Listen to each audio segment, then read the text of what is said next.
See the powder room? Usually I just I got just there. drive 33 miles an hour or something. There you go.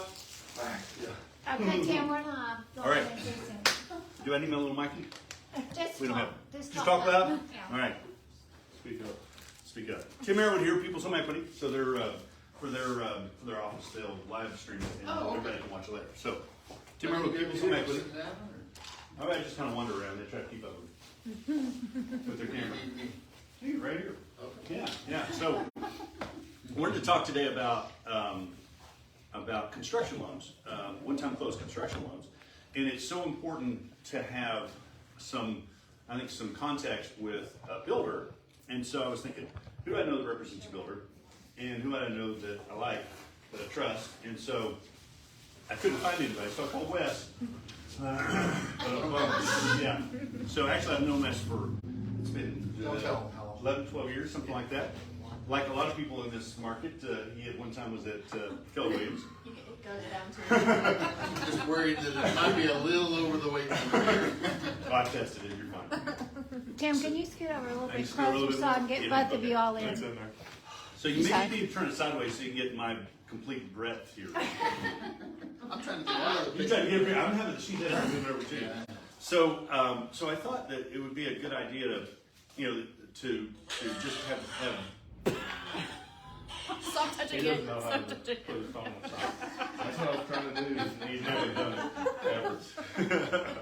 That's all right. That's all right. I'm glad somebody else is. You would be that one kid in class.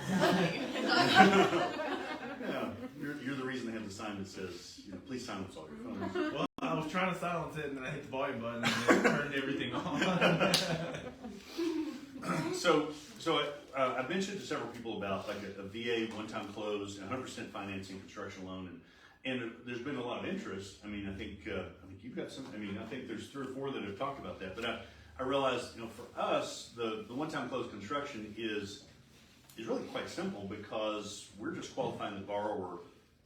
We're qualifying the borrower just as we normally would, and then we have a team within the organization that takes care of a lot of things. I mean, there's in terms of the draws and all that stuff. The challenge becomes the coordination of putting. You got to put a team together, right? So as an agent, you can help somebody find land, and they may, if they buy the land and they're sitting on the land, then they can take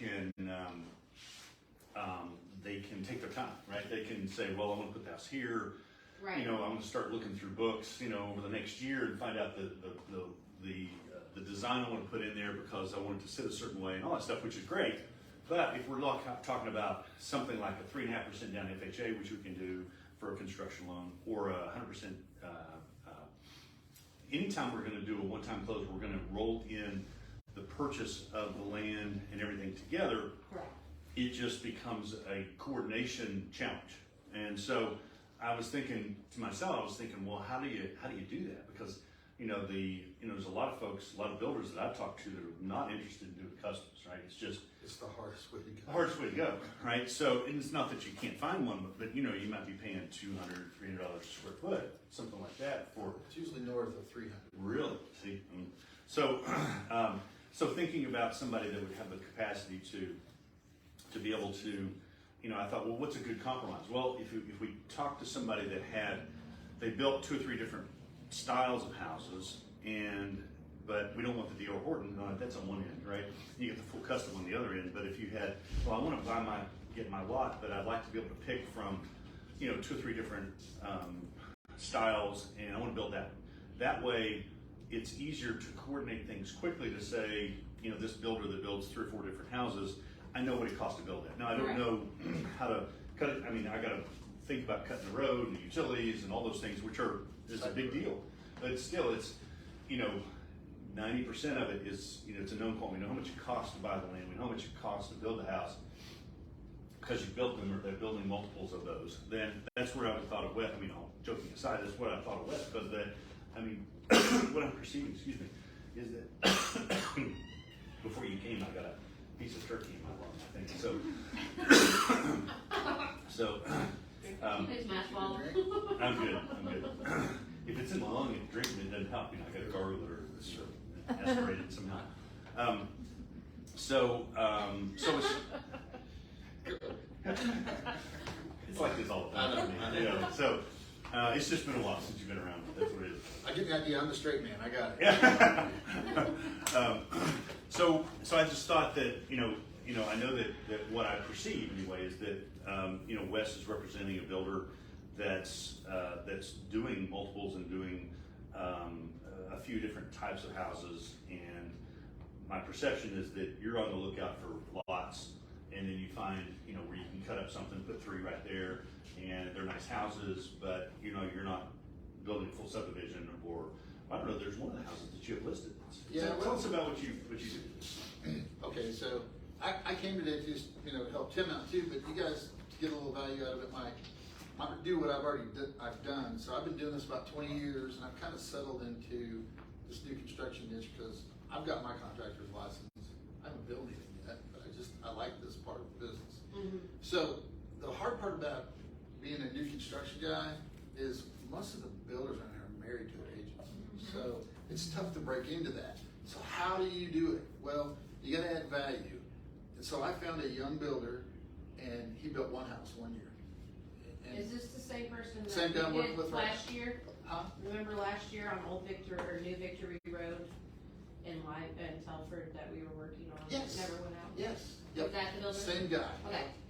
And so the struggles that a new builder has is they don't have the finances and the assets to build, to go out and build 12 houses in a year. There's just no way. The bank requires you to have so many assets and funds, it really limits them. So their income is limited they can't go out and build a bunch of specs. So how can I get him the money he needs, get me some more commissions? I'm trying to get more miles out of the guy. It's to do a semi-spec, and this is perfect to find this product. Usually, when we've done these in the past, they've done kind of a bridge loan. Usually, they use the equity in their house to build the next house, or they're completely cash. But with this is perfect, especially like right now. I just listed a bunch of land that, your options with it are pretty limited. But when you can say, hey, because the MLS will let you advertise 2 ways, right? So if I got a piece of land that's 5 acres, I can say, here's a piece of land, it's 5 acres. But I can also go to a builder and say, hey, if I sell your build on this land, will you work with me? And so that'd be an end to a new builder, and you maybe can continue to do that. So you can take a house plan that he knows how much it's going to cost to build, and he's looked at your property. You can put it on there and put it on the MLS as a pre-construction build. Right. So you have the opportunity to actually sell a property. The hardest part of that is getting the consumer to realize what that's like. So it's really helpful if they built the property before and you've taken 3D pictures inside, because that's the hardest part. But technology is getting ready, I think, here in the next 24 months to bridge that gap with VR. You'll be able to take people virtually through a property and touch and feel stuff. The hardest problem with this were they like 4 color sets that they use. So that's what we did. We're a hybrid. We've actually got 6 plans, but 3 of them are really popular. That's what I gave him. 1 level, split bedroom, because everybody's moving here from somewhere else. Take one and pass it around. There's, We honestly, and so I've niched inside of the niche. We pretty much cater to 1 level, a certain price point. I try to stay under 600. Usually we're between 400 and 500.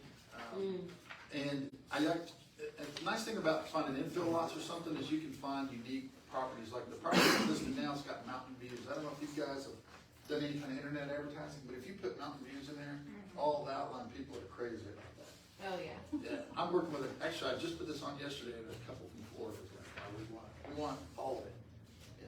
They love the mountain views. So this is a good hybrid way to do it. We can build these plans. We know what it costs to build these plans. The only thing that would change is whenever you go out and find land, The buyers I have. whenever you can find land is site preps. So how far away from the road is it? Because utility costs and driveway costs are crazy. To do a driveway that's 60 feet long, you're talking about $30,000. Rather than paved concrete? Or Yeah. is it concrete or is it? we do concrete. Okay, yeah. Now you can do a pad off the road and then gravel to a concrete pad near the house. But we know those costs. And we know we've got 3 or 4, waterproof, impact-proof flooring. We've got 3 or 4 colors. We do granite or stone or marble pretty much.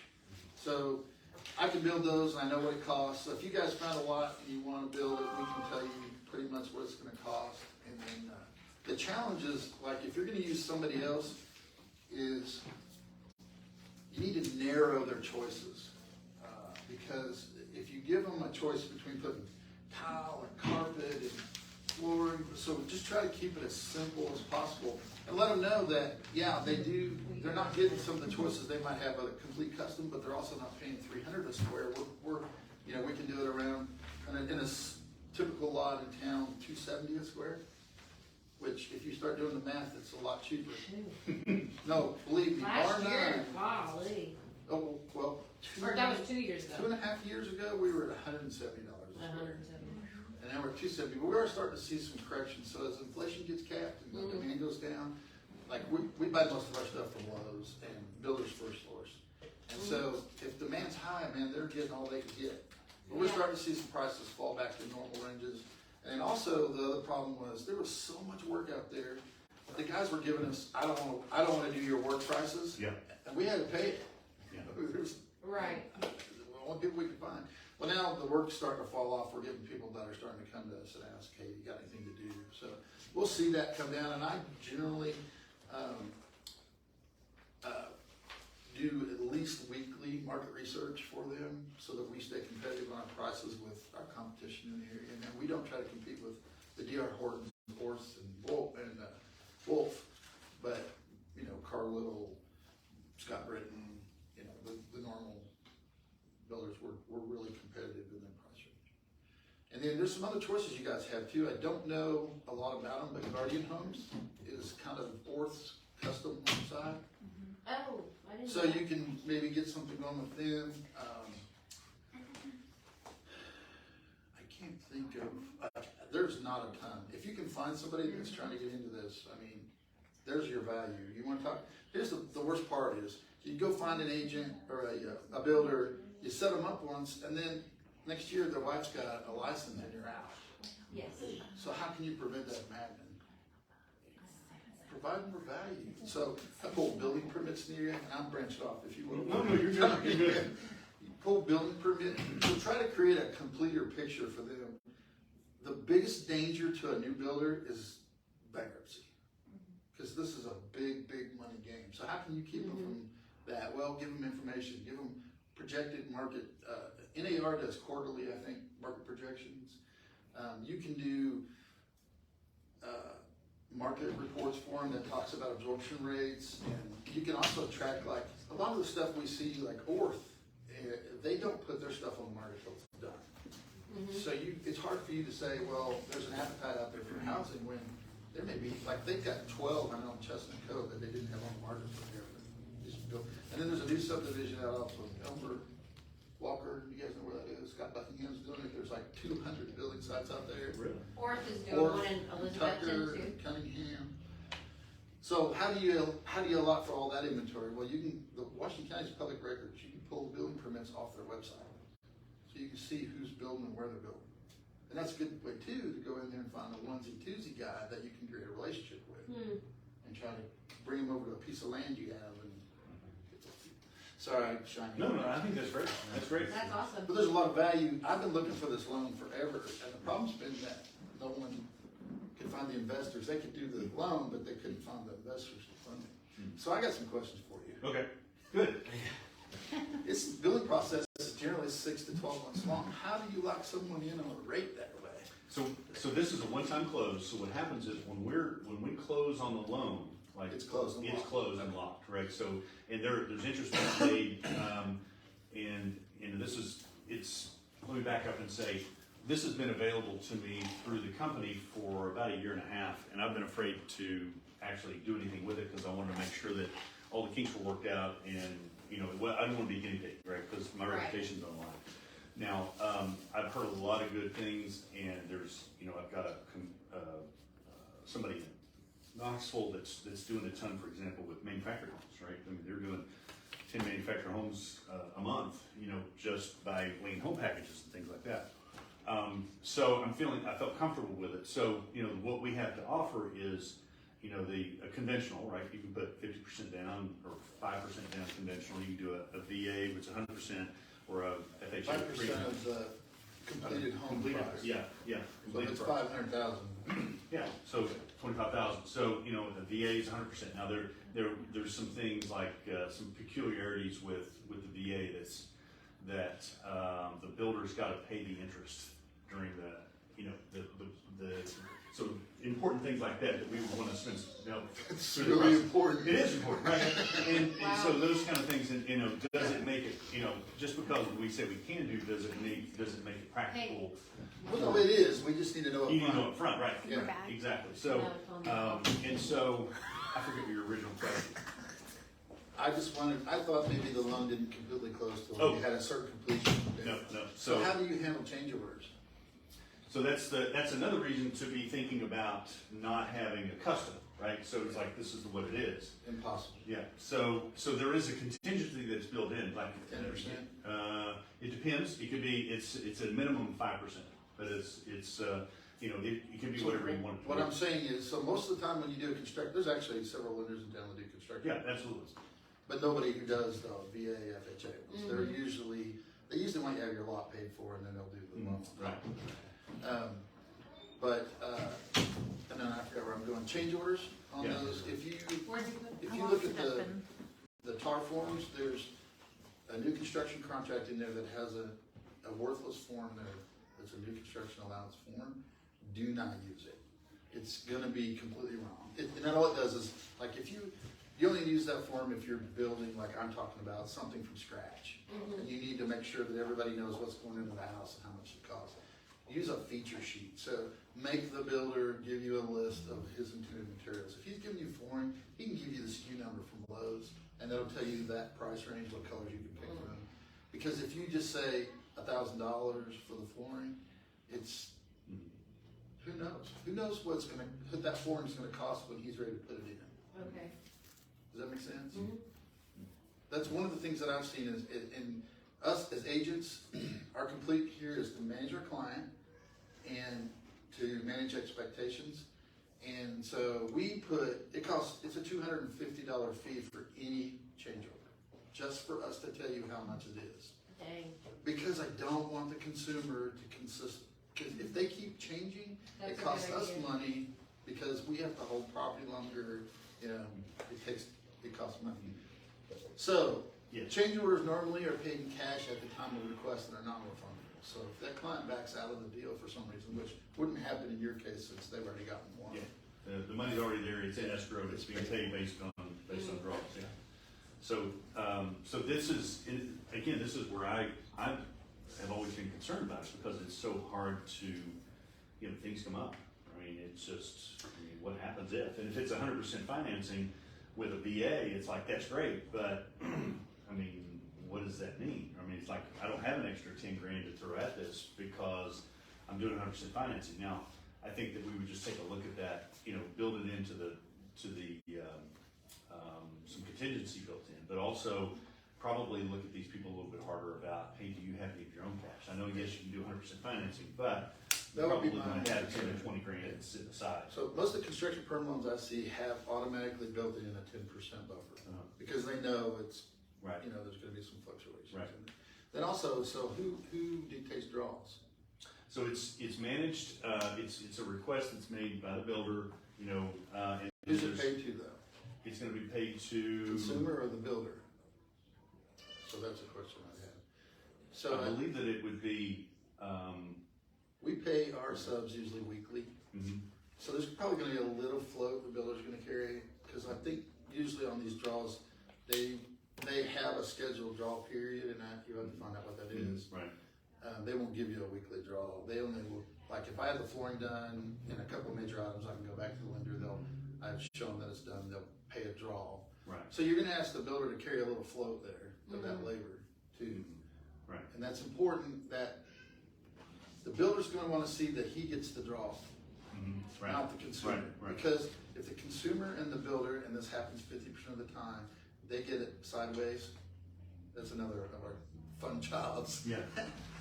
Is we have to play intermediary they will try to withhold funds, and then the job stops, and people are mad, and then you're in a lawsuit, and you're no longer getting a house built, and you're not a good agent because it didn't work out for them.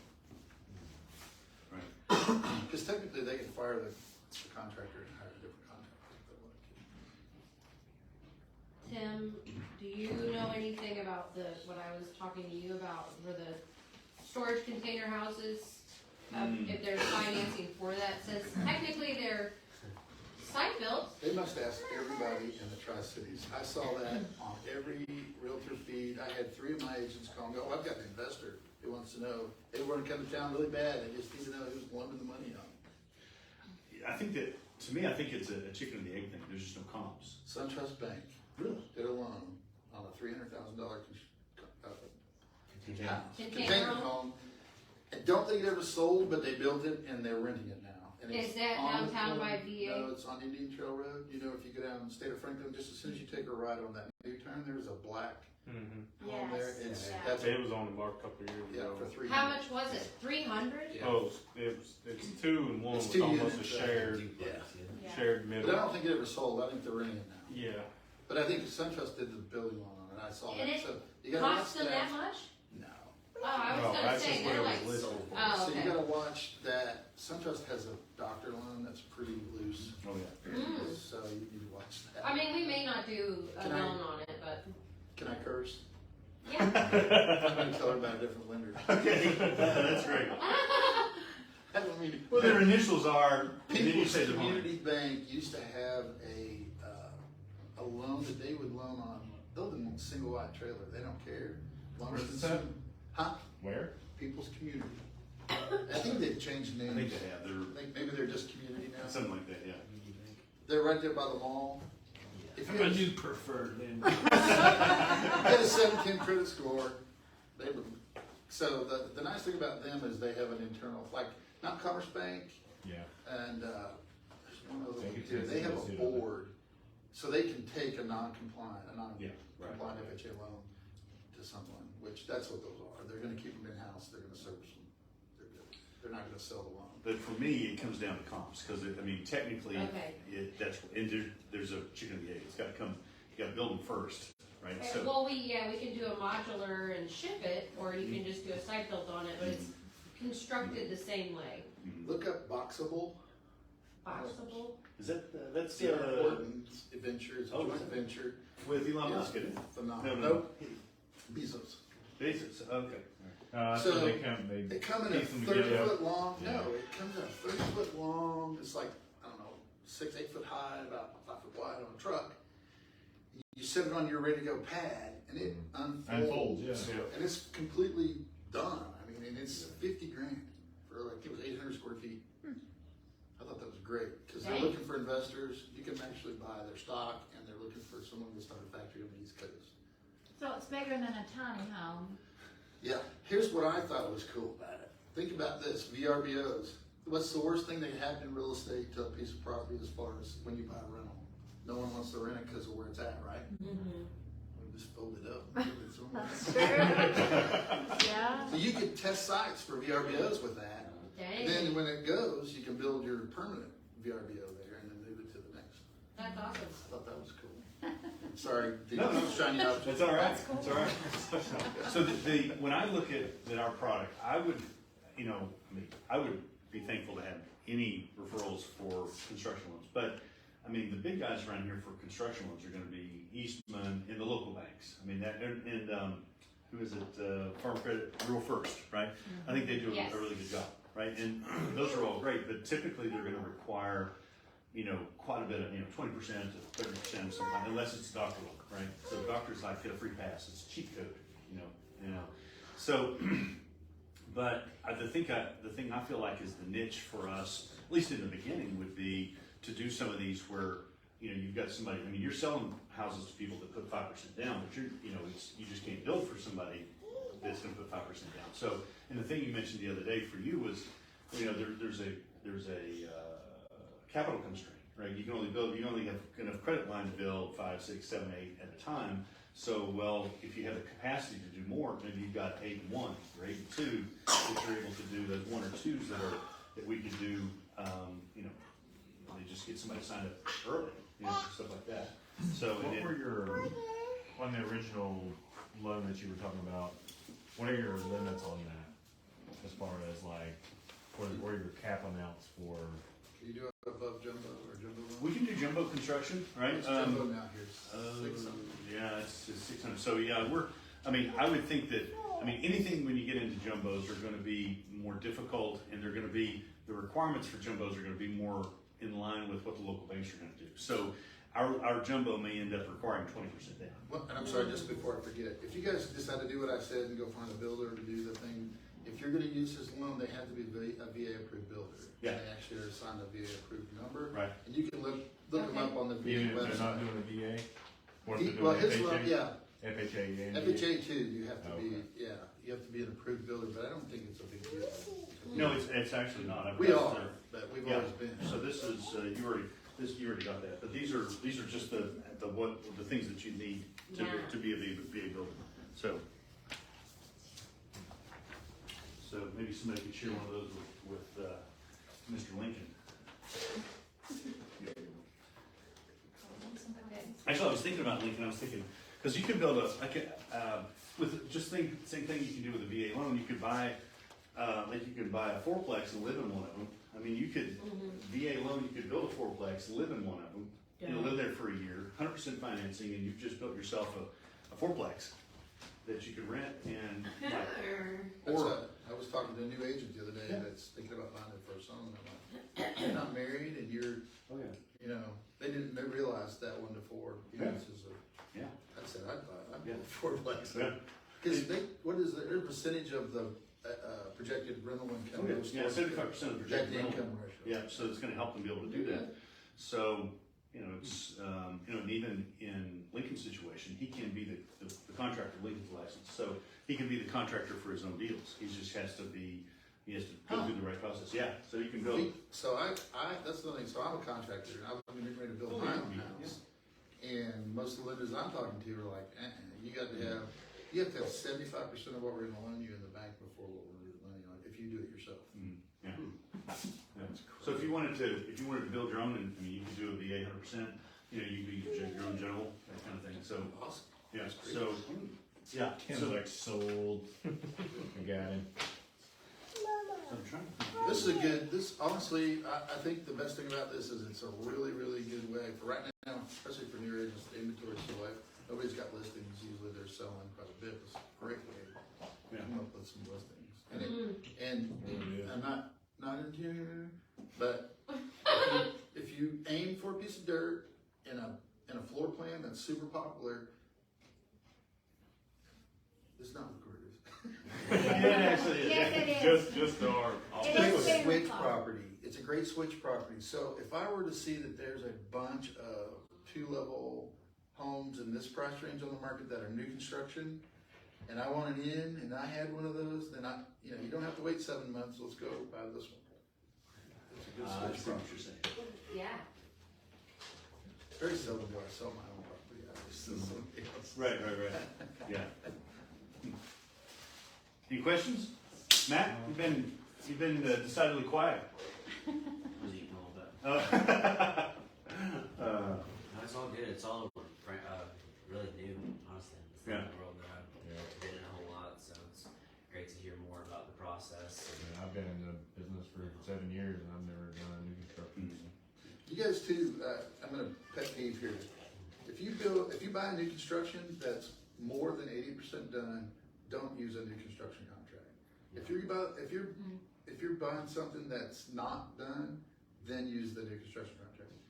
The provisions in the new construction contract are specifically for that, like punch lists or home inspections, choices and allowances, and there's a built-in 30-day window where they can go past close date if, all that's in the new construction contract, but it doesn't apply to something that's like work or somebody who's done.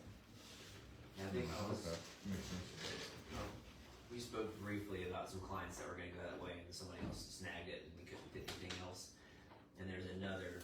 I know Megan Masters with Fourth. She prefers just normal person sale too. Well, because they don't put any of theirs on the market till they're Yeah. done. yeah. So the only people that would do that is if it's just like dirt, less than 80% finished, then you go get that Mm-hmm. new construction purchase and sale. The nice thing too about that, when you get in early in the dirt process, I used to, before the internet got really big, I'm dating myself, I used to sell almost 70% of my own listings.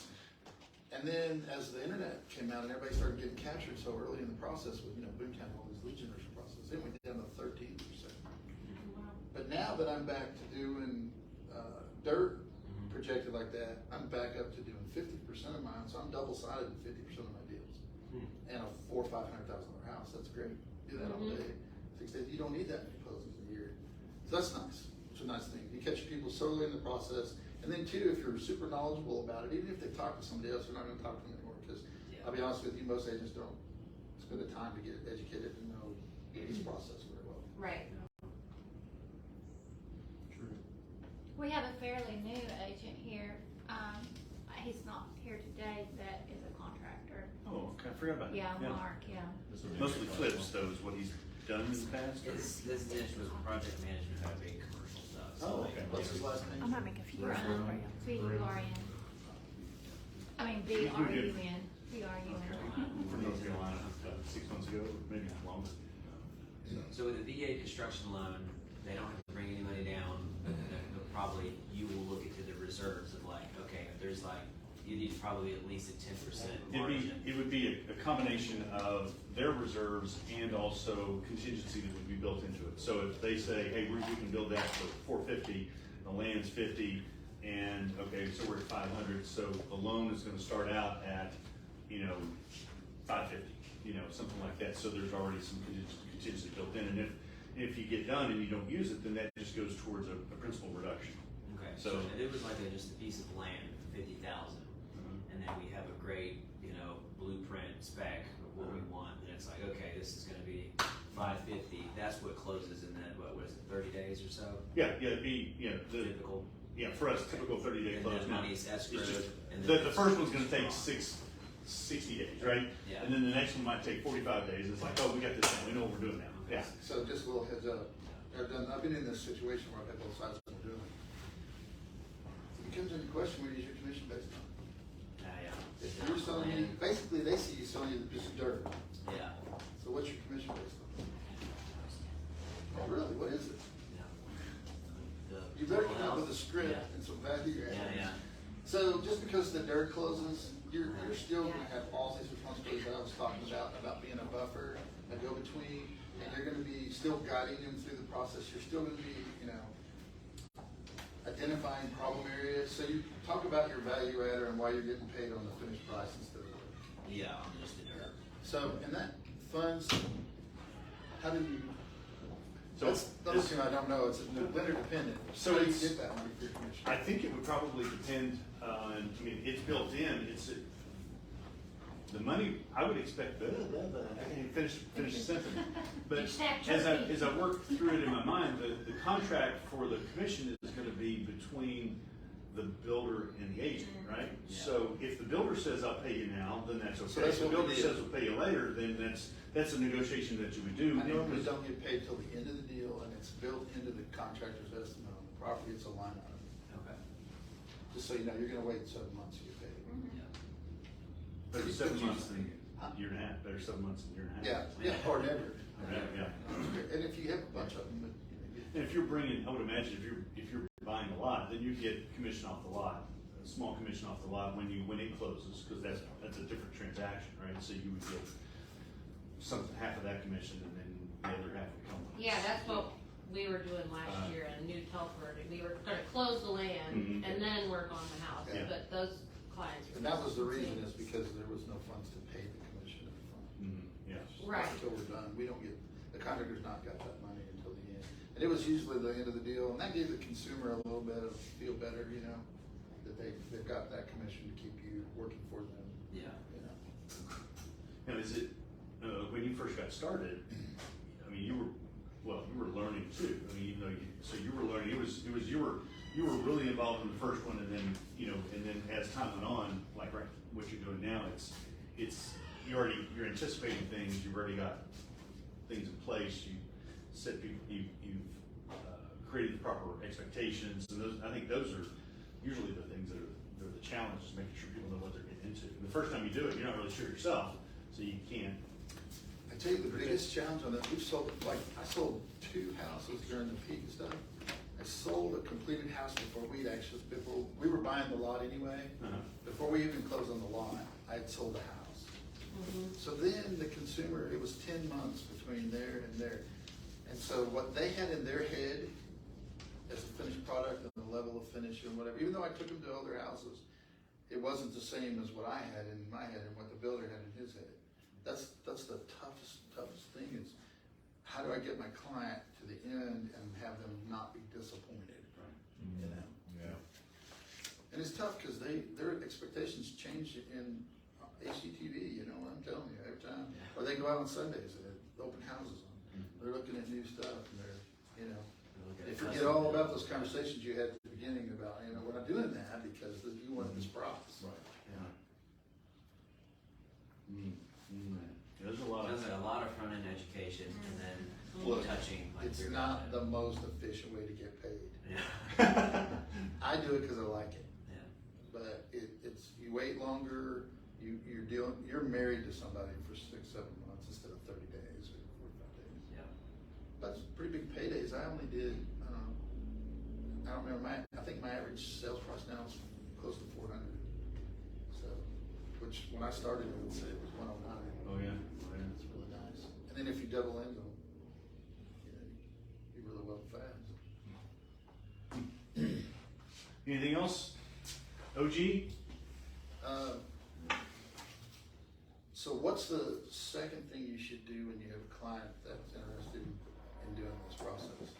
First thing should be to talk to you, because you gotta know your budget. What's the second thing? Interview builders. Interview builders. You can't buy a piece of dirt without the builder. Right. You have no idea what site prep's gonna be. If it's a basement, it's gonna add $60 to $75 a square foot on top of our $270. Because it costs that much to put a basement in. And then you don't know when you start digging. You don't know what you're gonna hit. Well, that's too, and then rock is a rock on the site. Yeah. You know, how far away are my utilities? Yeah. What kind of road are we putting in? You know. So that's the first thing to do is to find somebody a builder that'll work with you like that. And how would they work with, let's say they found somebody, you know, let's fast forward a month and they've got somebody and they're excited about it and they're like, hey, you were here, now what do we do with this? I got somebody. So let's just say you got your loan approved, you have your contract ready. They actually found a lot that the builder said, yeah, we can do that on that lot. Then the next step is the builder gives you actually a written estimate on the property, and he breaks it down in generalities. It's not line by line. It's site prep, rough framing, plumbing. So you get all the way to the end, and he gives you a time schedule when it will be done approximately. And then you're going to sign an agreement with the builder to go ahead and do the work. And then the builder will start doing his initial, you'll close the lot, Right. get paid, and then he'll start doing the site work on that, and then you'll just be working off the draws. And I was trying to think, like we use money.com, and we broke it all down to a Gantt chart, so we know how long it takes us to do every single step. So I can tell early in the process if it's not gonna happen. Right. Because you don't want your folks to, give their 30-day notice or sell their house, or that was a big thing. We had some people that buy houses, and I said, don't, they were in California, don't put your house on the market until I tell you to. The other agent, I had another agent involved, and they put their house on the market without asking us, and we were still 75 days away from it fixed, so they had to rent a house for a couple of months. That's not very- no. Yeah, and it was like crazy expensive too. But anyway, you gotta know that early, and you're only gonna know that with good communication. But these are all value stuff. If you can take that off the builder, man, he's gonna be happy, because I've watched my builder, and all he does all day is babysit a bunch of 14-year-old boys building a house. Why aren't you here? When you come tomorrow, why don't you pick up your stuff? And clean up after yourself. Yeah. Right, yeah. You need to ride to work, And that might be a good end too, if you guys would just grab 4 or 5 builders and just go around to them and tell them, hey, I'm an agent, I want to add value to this process. What are you doing now that you don't want to do that maybe I can do for you? You were talking about, Matt, you're focused on investment properties, and there's just not a lot of investment properties. So in terms of things to focus on, right? If you're gonna, I mean, Yeah, we'll talk about building, yeah, because there's been some folks that are even buying like work stuff and turning around Yeah. and look at listings, yeah. if they're in the right neighborhood. Yeah, well, I've read where D.R. Horton was specifically allocating a significant percentage of all their builds to investors, right? For, like, I don't know, 80% was consumers and 20% was investors, or 75-25 or something like that. So I'm not in that circle, so I'm not really sure, but they were concerned about having all their eggs in one basket with consumers, so they started to split. So, but it could be, I mean, I don't know how, this wouldn't be your guys, but, maybe you've got somebody that, you got multifamily, I don't know that that's something that I can do, but it could still be something where you could, help somebody, you building fourplexes, or, my mom just moved into a one-level condo in South Johnson City near. Oh, it worked out. Yeah, it did work Yeah, out, okay. and, I'm like, this is a. We're at Pleasant Street. Yeah, yeah. Yeah, That little, that is like, That's a little couple of. oh my goodness, it's, and, she paid, If you have somebody who wants multifamily property or a huge project, I have a couple. okay, a couple, like, buildings. Okay. No pocket properties that Do you are really? approved. Yeah. I've got, so I had a builder that retired. And during his time, I have one piece of property that's right near the university that's approved for 22 units. It's a PUD. It's got like 1,500 foot of road frontage. And he's never started it. And then I got another piece of property that's on Cherokee that's, I can't remember, 12 units. That's approved, but he's never started on. And I got another piece of property that's 4 acres, that's 52 units near the university. Never started on. Oh.